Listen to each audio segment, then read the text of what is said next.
اللہ کے نام سے شروع جو بہت مہربان نہایت رحم کرنے والا ہے۔ محترم ناظرین، مرچ مسالے زیادہ کھانے والے کو الرجی ہوتی ہے۔ جو زیادہ دیر دھوپ میں بیٹھتا ہے اس کی جلد نرم رہتی ہے۔ جو میٹھا زیادہ کھاتا ہے اس کی چربی جلدی بڑھتی ہے۔ جو آلو زیادہ کھائے اس کا وزن بھی زیادہ ہوتا ہے۔ ادرک کھانے والا بندہ کبھی بیماری کا منہ نہیں دیکھتا۔ ادرک کھانے سے بدن تر و تازہ اور سرخ رہتا ہے۔ سرخ شلجم کھانے والے میں خون کی کمی نہیں ہوتی۔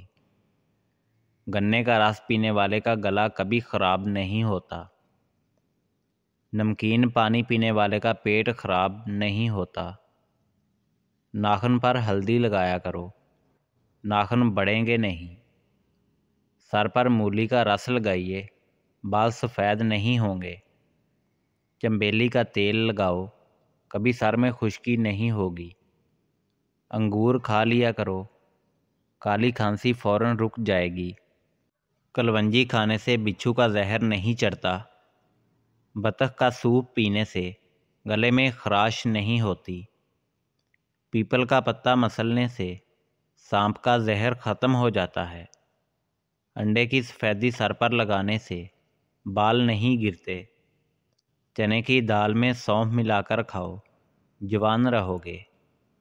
اگر آپ کو زیادہ پسینہ آتا ہے اور سینے میں بلغم ہو تو فوراً پالک کے ساتھ کلونجی کھا لیں۔ سمندری نمک چاٹنے سے وزن میں کمی آتی ہے۔ سمندری جاگ کو سونگھنے سے زکام رک جاتا ہے۔ جامن کی گٹلی کو جلا کر اس کا دھواں لینے سے بدن پر چھالے کبھی نہیں ہوتے۔ روز 3 کھیرے کھانے سے زندگی میں کبھی لکوہ نہیں ہوتا۔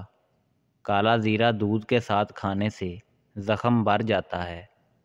دیے میں ناریل کا تیل ڈالنے سے دیا بجھتا نہیں۔ پھٹکڑی کو آنکھوں پر پھیرنے سے نظر کم نہیں ہوتی۔ الٹا مت سویا کریں ورنہ دل رکنے کا خدشہ ہوتا ہے۔ دائیں طرف منہ کر کے لیٹنے سے کبھی کمر ٹیڑھی نہیں ہوتی۔ دائیں ٹانگ کھڑی کر کے بیٹھ کر کھانا کھانے سے کبھی گردہ فیل نہیں ہوتا۔ کیکر کی لکڑی کو جلا کر آگ کا دھواں لینے سے سانس کی تمام بیماریاں دور ہو جاتی ہیں۔ سورج کی روشنی میں زیادہ دیر بیٹھنے سے چہرے کی جلد سخت ہوتی ہے۔ ایک بار کپڑے پہن کر اسے نمکین پانی سے دھو کر دوبارہ پہننے سے بدن پر بھی خارش نہیں ہوتی۔ اگر آپ کو سینے میں درد ہوتا ہے تو خشک میوے کھا کر اوپر سے مالٹا کھا لو۔ بادام کھانے سے عقل نہیں نفس بڑھتا ہے۔ مشت زنی سے نفس کی لمبائی بڑھ جاتی ہے۔ احتلام کا آ جانا طاقتور مرد کی نشانی ہوتی ہے۔ گاجر کھانے سے خون نہیں منی بڑھتی ہے۔ بار بار جماع کرنے سے مرد کی مردانگی میں کمی نہیں آتی بلکہ بڑھ جاتی ہے۔ عورت بار بار جماع کروانے سے کبھی کمزور نہیں ہوتی۔ خالی پیٹ جماع کرنے سے مرد کی طاقت میں بے تحاشا اضافہ ہوتا ہے۔ بھرے پیٹ سے جماع کیا جائے تو مرد کا نفس بہت جلد بوڑھا اور لاغر ہو جاتا ہے۔ مرد شام ڈلتے وقت جماع کرے تو 100 سال تک بوڑھا نہیں ہوگا، جوان رہے گا۔ مرد کو چاہیے کہ سونے سے پہلے جماع ہرگز نہ کرے ورنہ گردے کو بھاری نقصان ہو سکتا ہے۔ محترم ناظرین، اگر ویڈیو اچھی لگے تو ویڈیو کو لائک اور چینل کو سبسکرائب کر دیں۔ ملتے ہیں نیکسٹ ویڈیو میں۔ اللہ حافظ۔